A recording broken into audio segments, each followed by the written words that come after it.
Marilah kita mengambil waktu bersaat teduh untuk memulai ibadah Minggu pada hari ini.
Aku melayangkan mataku ke gunung-gunung.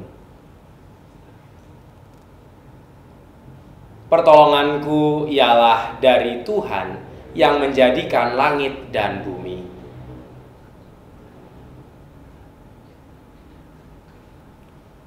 Sesungguhnya tidak terlelap dan tidak tertidur penjaga Israel.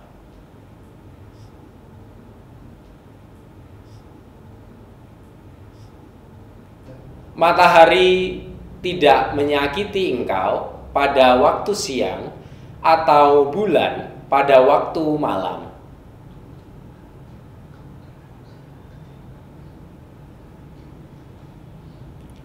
Tuhan akan menjaga keluar masukmu dari sekarang sampai selama-lamanya.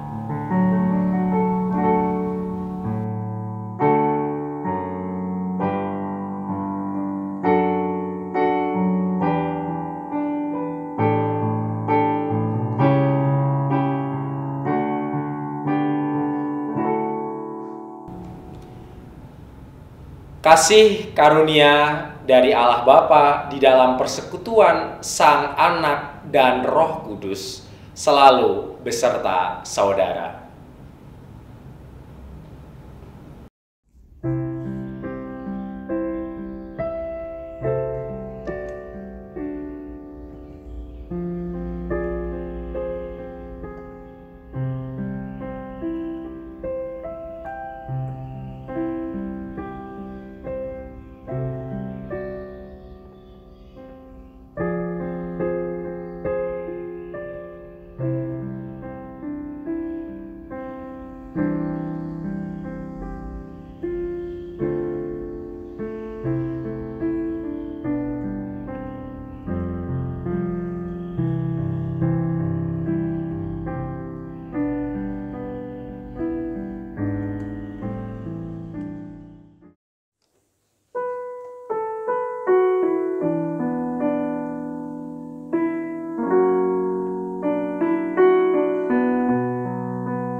Bapak, Ibu, saudara-saudari yang dikasihi oleh Yesus Kristus, marilah kita bersama-sama merenungkan firman Tuhan pada minggu hari ini. Sebelumnya kita bersatu di dalam doa. Mari kita berdoa. Kami sungguh mengucap syukur Tuhan atas kesehatan yang Tuhan berikan, sehingga kami dapat berkumpul bersama dengan keluarga kami di minggu hari ini dalam sukacita. Kami bersama-sama hendak merenungkan sabda-Mu. Kami memohon agar Roh Kudus yang mengurapi kami, sehingga firman yang kami terima itu dapat tersimpan dalam hati kami dan berbuah di dalam keseharian laku hidup kami. Di dalam nama Tuhan kami Yesus Kristus, kami siap menyambut sabda-Mu. Amin. Pembacaan firman Tuhan di minggu hari ini diambilkan dari Injil Matius, pasalnya yang ke-16, ayat 13 sampai 20. Yang demikian. Setelah Yesus tiba di daerah Kaisarea Filipi, ia bertanya kepada murid-muridnya, "Kata orang, siapakah anak manusia itu?" Jawab mereka, "Ada yang mengatakan Yohanes Pembaptis, ada juga yang mengatakan Elia, dan ada pula yang mengatakan Yeremia atau salah seorang dari para nabi." Lalu Yesus bertanya kepada mereka, "Tetapi apa katamu? Siapakah aku ini?" Maka jawab Simon Petrus, "Engkau adalah Mesias, Anak Allah yang hidup." Kata Yesus kepadanya, "Berbahagialah engkau Simon bin Yunus, sebab bukan manusia yang menyatakan itu kepadamu, melainkan Bapa-Ku yang di sorga. Dan aku pun berkata kepadamu, engkau adalah Petrus, dan di atas batu karang ini aku akan mendirikan jemaatku, dan alam maut tidak akan menguasainya. Kepadamu akan kuberikan kunci kerajaan sorga. Apa yang kau ikat di dunia ini akan terikat di sorga, dan apa yang kau lepaskan di dunia ini akan terlepas di sorga." Lalu Yesus melarang murid-muridnya supaya jangan memberitahukan kepada siapapun bahwa ia Mesias. Demikianlah Injil Yesus Kristus. Berbahagialah setiap kita yang mendengarkannya dan memelihara dalam hatinya. Haleluya.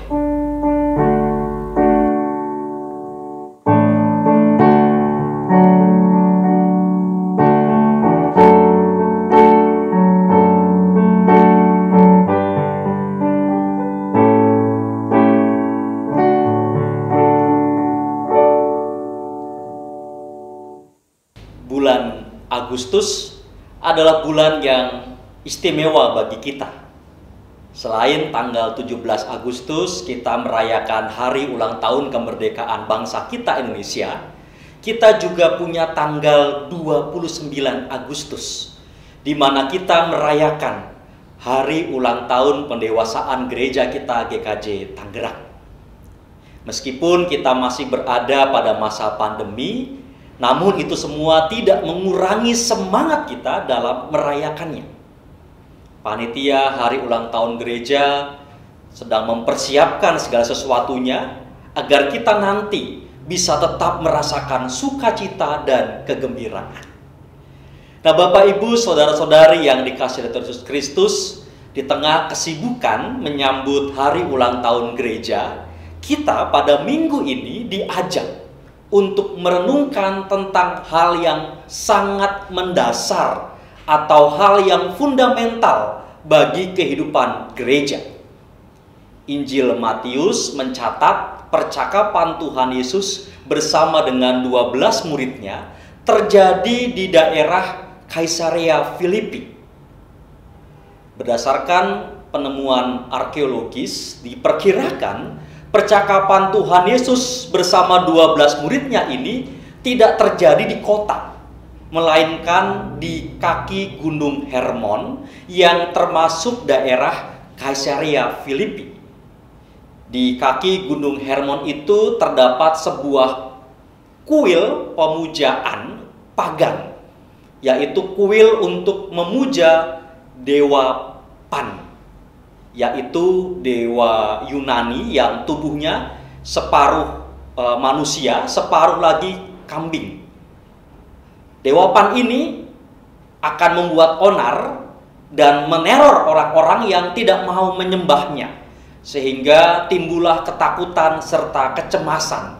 Nah, di situ juga kemudian dalam perkembangan zaman terbentuk kata panic dalam bahasa Inggris, atau panik dari kata pan ya, dewa Pan yang bisa membuat orang menjadi takut, menjadi cemas.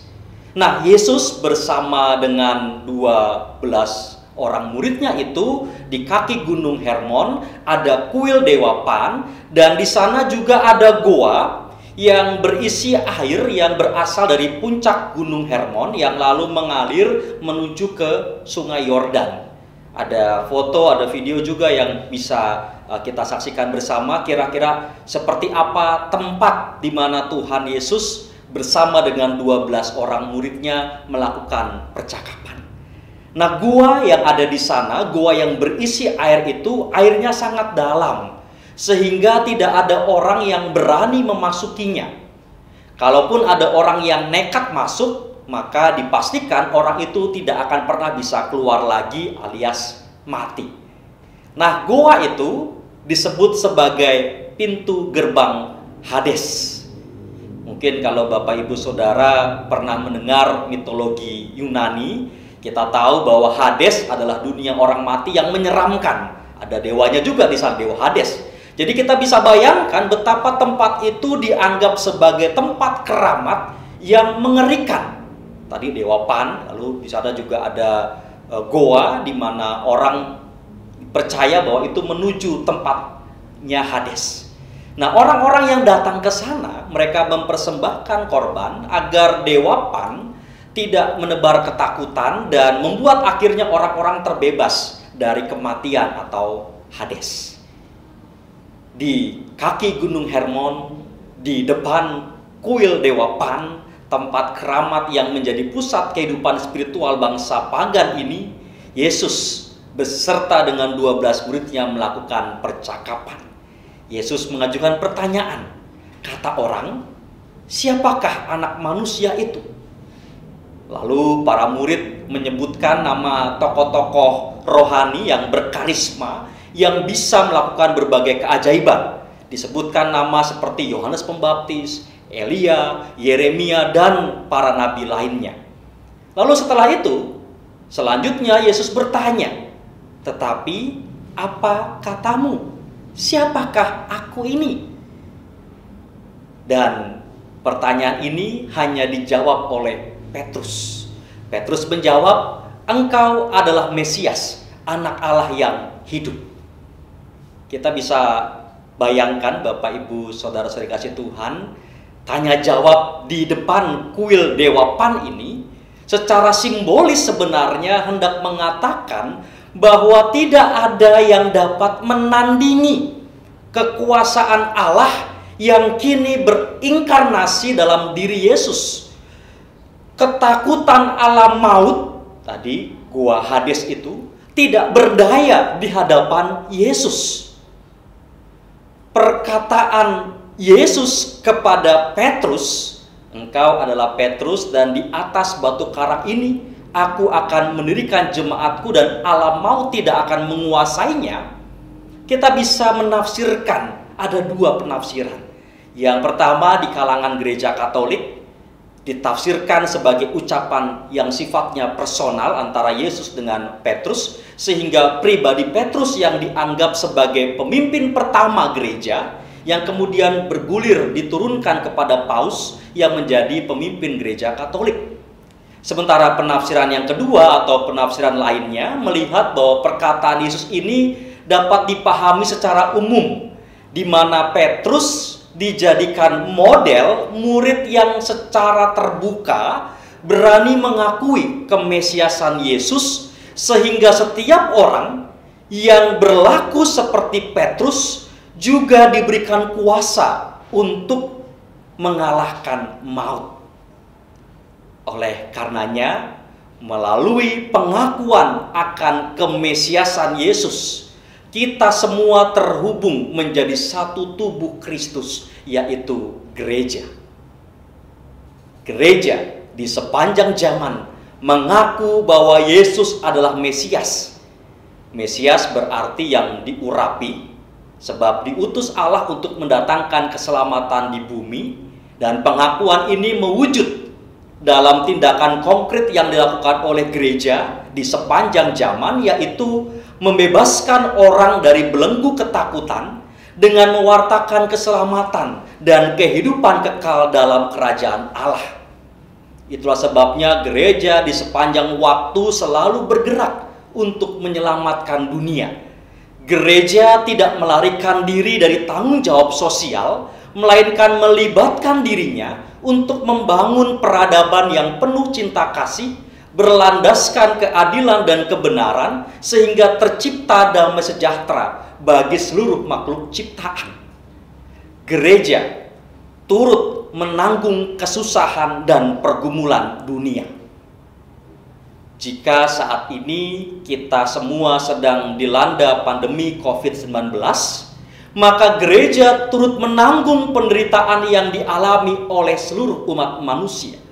Gereja bergerak untuk mewartakan keselamatan, seperti misalnya melakukan dan mengedukasi penerapan protokol kesehatan. Selain itu juga gereja menunjukkan kepeduliannya dengan melakukan berbagai macam tindakan-tindakan konkret, seperti misalnya memberikan bantuan-bantuan kepada orang yang membutuhkan pertolongan, misalnya sembako, bantuan pulsa atau kuota internet, karena sekarang kita butuh itu, bantuan doa, penghiburan, semangat, serta bantuan-bantuan lainnya. Oleh karena itu, Bapak Ibu, saudara-saudari Tuhan, gereja yang mengaku Yesus adalah Sang Mesias punya tanggung jawab untuk mewartakan keselamatan bagi seisi dunia. Dan kitalah gereja itu. Kitalah yang bahu-membahu mewujudkan pengakuan akan kemesiasan Yesus ke dalam tindakan-tindakan konkret yang dapat dirasakan oleh semua orang. Di saat masa pandemi ini, banyak orang merasakan ketidakpastian, kecemasan, dan ketakutan.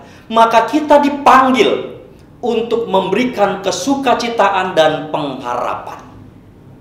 Yesus Sang Mesias yang telah mengalahkan ketakutan dan alam maut memberikan kita kuasa untuk melakukannya.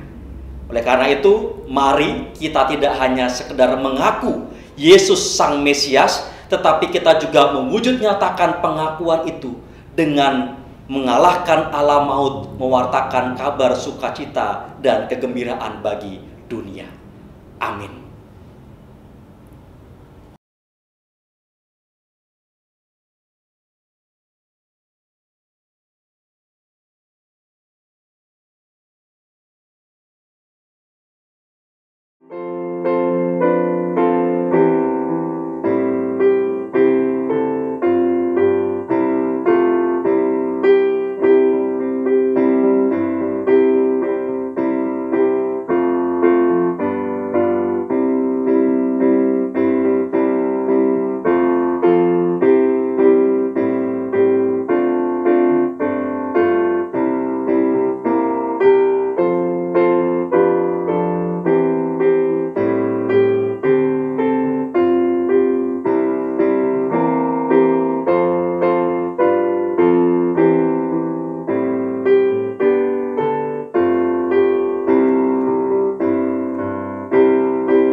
Mari kita mengambil waktu untuk bersaat teduh sejenak dengan kita mendengarkan persembahan pujian.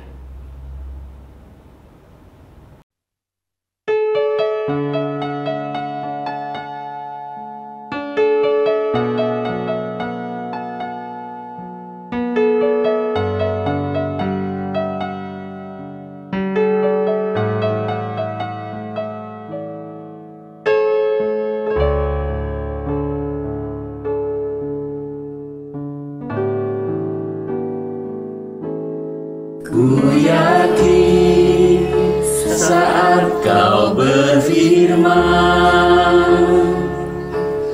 ku menang saat kau bertindak.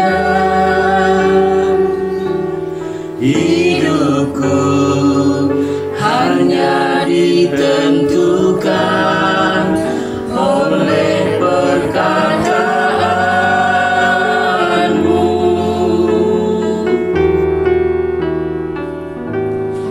Ku aman karena kau menjaga. Ku kuat karena kau menopang. Hidupku hanya ditentukan oleh kuasa-Mu.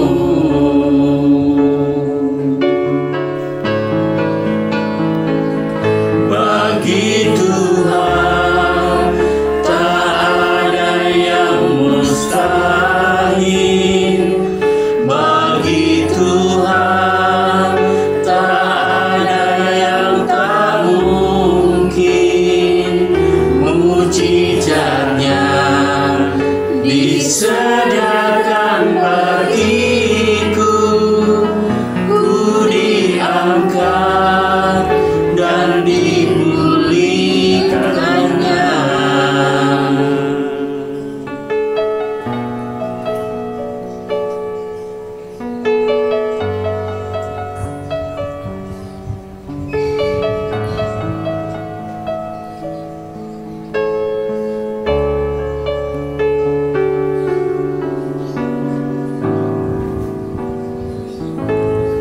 Ku yakin saat kau berfirman,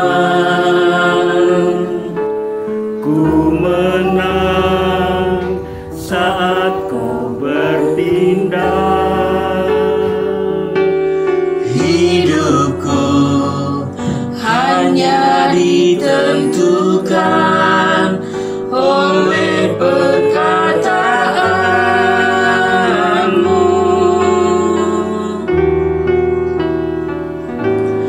Ku aman karena kau menjaga. Ku kuat karena kau menopang. Hidupku hanya ditentukan oleh kuasa-Mu.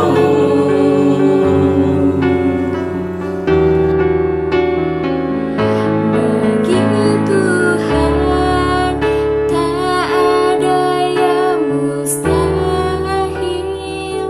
Bagi Tuhan tak ada yang tak mungkin. Mujizatnya disediakan bagiku. Ku diangkat dan dipulihkannya. Ku diangkat dan dipulihkannya. Ku diangkat dan dipulihkannya.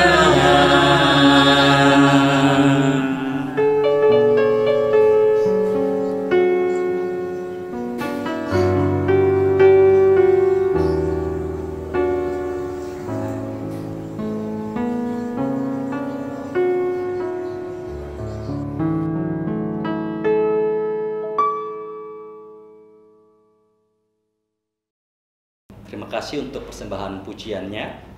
Mari Bapak Ibu Saudara-saudari yang dikasihi oleh Tuhan Yesus Kristus, bersama dengan seluruh umat Allah di sepanjang karya penyelamatan Allah, kita mengucapkan pengakuan iman rasuli yang demikian.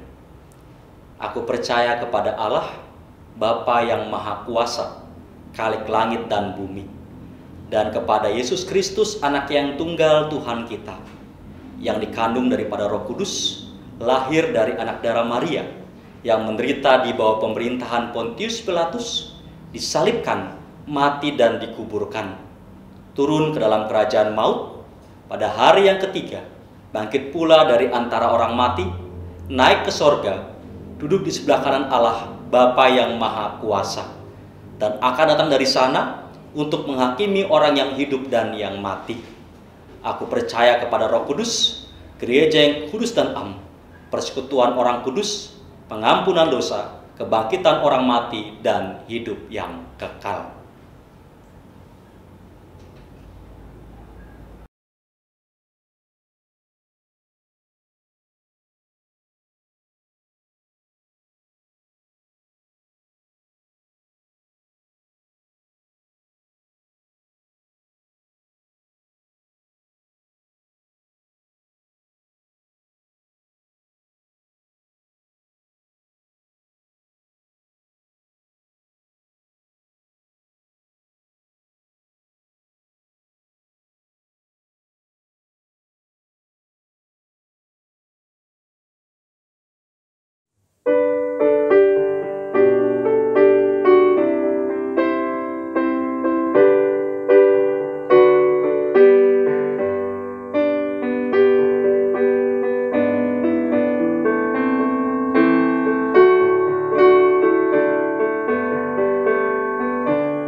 Mari kita membawa persembahan kita kepada Tuhan di dalam doa, dan juga kita akan menaikkan doa syafaat.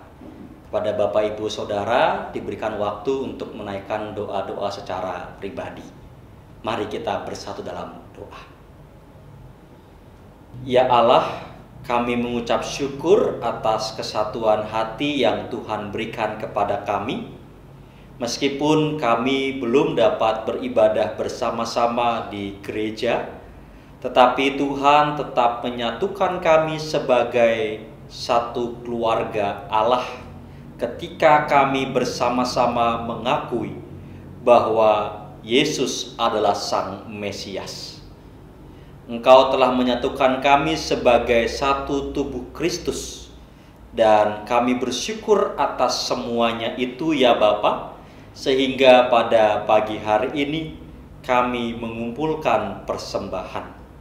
Terimalah persembahan kami ini sebagai sarana untuk mewartakan kabar baik di tengah-tengah dunia ini.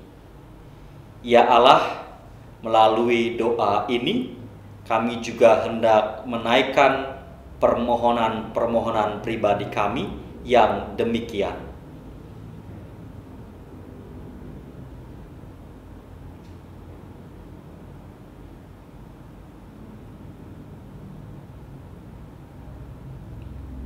Inilah seru doa permohonan kami. Kami percaya Engkau mendengarkan permohonan kami dan mengabulkannya seturut dengan maksud dan rencana-Mu. Kami berdoa ya Bapa untuk kehidupan gereja kami, khususnya dalam program-program yang kami kerjakan, yaitu proses renovasi atap gedung gereja. Berkati setiap pekerja yang melakukan aktivitasnya sehingga semuanya berjalan dengan baik dan selamat, dan hasilnya juga baik. Bapak, kami juga menyerahkan proses pemanggilan pendeta yang akan melayani di Serpong. Berkati saudara kami Mas Diki di dalam proses pembimbingannya, sehingga dapat mengerjakan tugas tanggung jawabnya dengan sebaik-baiknya. Berikan selalu semangat untuk melayani Tuhan di dalam setiap kegiatan yang dikerjakannya. Tak lupa juga Tuhan, kami menyerahkan pergumulan-pergumulan yang ada dalam kehidupan kami. Kami yang sedang sakit, kami mohon Tuhan yang menyembuhkan dan memulihkannya. Kami yang sedang berbeban berat, kami mohon Tuhan tidak membiarkan kami jatuh dalam keputusasaan, tetapi selalu kobarkanlah iman dan pengharapan kami. Kami yang bergumul mengenai kebutuhan sehari-hari, kami percaya Tuhan akan mencukupkannya. Kami yang bergumul mengenai pasangan hidup, kami juga menaruh pengharapan kami bahwa Tuhan telah menyediakan jodoh pasangan yang sesuai dengan maksud dan rencanamu. Ya Bapa, kami hendak memohon juga untuk bangsa dan negara kami. Berkatilah para pemimpin bangsa kami di dalam mengambil setiap kebijakan-kebijakan agar tepat di dalam mengatasi pandemi COVID-19 ini. Berkati pula para ilmuwan, dokter, perawat, para medis yang terus berjuang untuk mengatasi virus COVID-19. Berikan hikmat, kesungguhan, kesabaran, kekuatan, dan kesukacitaan sehingga dapat melakukan tugas tanggung jawabnya dengan sebaik-baiknya. Inilah seru doa permohonan kami ya Allah, yang kami mohonkan hanya di dalam nama Tuhan kami Yesus Kristus yang telah mengajarkan kami berdoa. Bapa kami yang ada di sorga, dikuduskanlah namamu, datanglah kerajaanmu, jadilah kehendak-Mu di bumi seperti di sorga. Berikanlah kami pada hari ini makanan kami yang secukupnya, dan ampunilah kami akan kesalahan kami, seperti kami juga mengampuni orang yang bersalah kepada kami.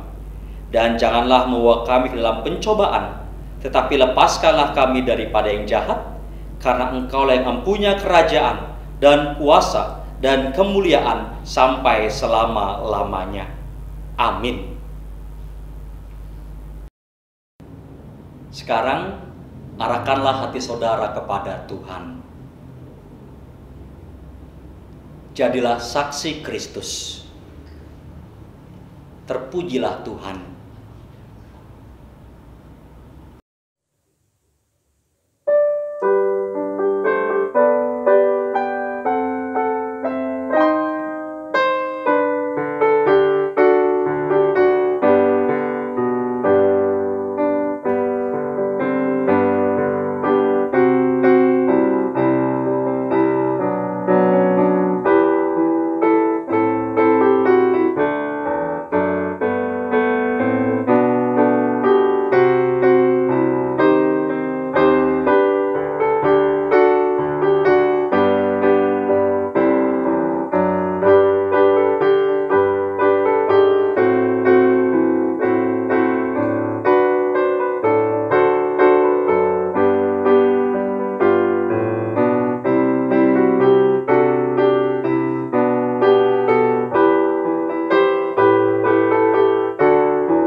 jadilah berkat seperti Tuhan memberkati saudara. Kasih karunia dan damai sejahtera dari Allah Bapa, Putra dan Roh Kudus senantiasa melingkupi dan memampukan saudara di dalam menjalani kehidupan keseharian. Amin.